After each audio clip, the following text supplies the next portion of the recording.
Tonight, the United States is sending a powerful message of support to one of its oldest allies in the South China Sea. Congress has approved the transfer of a retired Ticonderoga-class guided missile cruiser to the Philippine Navy, a game-changer for the country's maritime defense. For years, the Philippines has faced mounting pressure in its own waters. This move signals a turning tide, providing a much-needed boost to a nation on the front lines of a global power struggle. Tensions in the South China Sea have escalated, with confrontations and aggressive maneuvers challenging international law. The arrival of this warship is a direct response, a tangible sign of America's commitment. This isn't just about a single ship, it's about redrawing the lines of power in one of the world's most contested maritime regions. The message is clear: the Philippines does not stand alone. Leaders in Manila call it a historic milestone in the U.S.-Philippines alliance. The Philippine Navy will soon operate a vessel with advanced air defense, anti-submarine warfare, and long-range strike options, far beyond anything in their current fleet. This is more than military strategy. It's about a nation's determination to secure its future. The implications touch on international law, regional stability, and the nature of modern alliances. How will this shift the balance of power? How will China react? Tonight, we break down what this means for the Philippines, the United States, and the future of the South China Sea. This development will be watched closely from Washington to Beijing, and especially in Manila, where a new sense of security is taking hold. This decision was months in the making, the result of careful negotiation between Washington and Manila. The U.S. Congress, in a strong bipartisan vote, authorized the transfer under the Excess Defense Articles program. While retired from the U.S. Navy, this cruiser's technology and firepower remain formidable. The move underscores a deep, renewed commitment to the U.S.-Philippines alliance, a cornerstone of regional security for over 70 years. This transfer is a powerful symbol. The alliance is alive and adapting to modern challenges. Recent doubts about the alliance's strength are being answered with steel. The cruiser is a significant investment in the Philippines' defense modernization, and a clear sign that a stronger Philippines is in America's strategic interest. For the Philippines, it's a moment of national pride and strategic gain. President Marcos Jr.'s administration has worked to strengthen U.S. ties, and this transfer validates that strategy.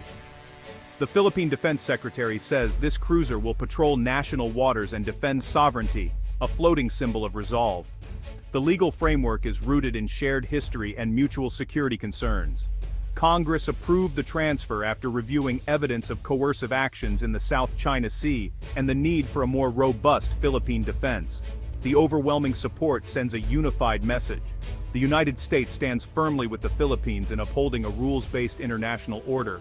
This is alliance politics in action, with real-world consequences. What is a Ticonderoga-class cruiser? Simply put, it's a floating fortress. At its heart is the Aegis combat system, tracking and intercepting threats. Compared to the BRP Jose Rizal, it's larger and more capable. This ship changes the Philippine Navy's strategic calculus. It's a new era for Philippine maritime security. Handing over a Ticonderoga-class cruiser is more than a transaction, it's a long-term commitment. The United States will provide intensive training and logistical support for Filipino crews. Training begins before the ship is transferred. Selected officers and sailors will travel to the U.S. for months of classroom and simulator instruction, learning every system from engines to the Aegis Combat Center. Filipino sailors will train alongside American counterparts, building technical skills and personal relationships that deepen interoperability. This shared experience turns allies on paper into partners at sea, ready to work together when it matters most. After initial training, U.S. Navy advisors will help integrate the cruiser into the Philippine fleet, establishing maintenance, supply chains, and operational doctrines. A ship of this complexity requires a large crew and significant shore-based support. The U.S. is helping the Philippines build the ecosystem needed to sustain the cruiser for years to come. Long-term support includes spare parts, technical updates, and ongoing joint exercises. This ensures the cruiser remains a potent, reliable asset. The navies will be more closely linked than ever, operating similar systems and speaking a common technical language. This is the foundation of a modern, resilient alliance. The commitment goes beyond hardware. It's about building lasting capability. The result, a Philippine Navy ready for the challenges of a new era. This partnership is the backbone of regional security. This warship transfer is a direct response to years of escalating tensions and aggressive behavior by China in the South China Sea. Chinese vessels have swarmed disputed reefs, harassed Filipino fishermen, and blocked resupply missions to outposts like the BRP Sierra Madre. The cruiser gives the Philippines a powerful new tool to protect its missions and assert its rights. China's militarization of artificial islands has shifted the regional balance, leaving smaller nations struggling to keep up. The Ticonderoga-class cruiser helps level the playing field with advanced radar and long-range missiles providing credible defense. This is a clear statement. The Philippines and the United States will not accept a new reality dictated by force. The cruiser is a defensive platform, upholding international law and keeping the South China Sea open for all. The true value of the Ticonderoga-class cruiser is deterrence, preventing conflict before it starts. Its presence raises the stakes for any country considering coercive action. The Aegis combat system changes the risk calculation. An aggressive move against a cruiser is a different proposition entirely. The ship becomes a fleet in being. Its mere existence influences adversaries' decisions. At sea, it creates a protective umbrella, escorting civilian vessels and safeguarding sea lanes. Its presence boosts morale for the Philippine armed forces and citizens, providing a tangible symbol of strength. This renewed confidence strengthens the Philippines' hand at the negotiating table. Diplomacy is more effective when backed by credible strength. The cruiser is part of a larger strategy: diplomatic engagement, legal action, and a modernized defense posture. The message: the Philippines is serious about defending its rights. The region is now more stable and predictable.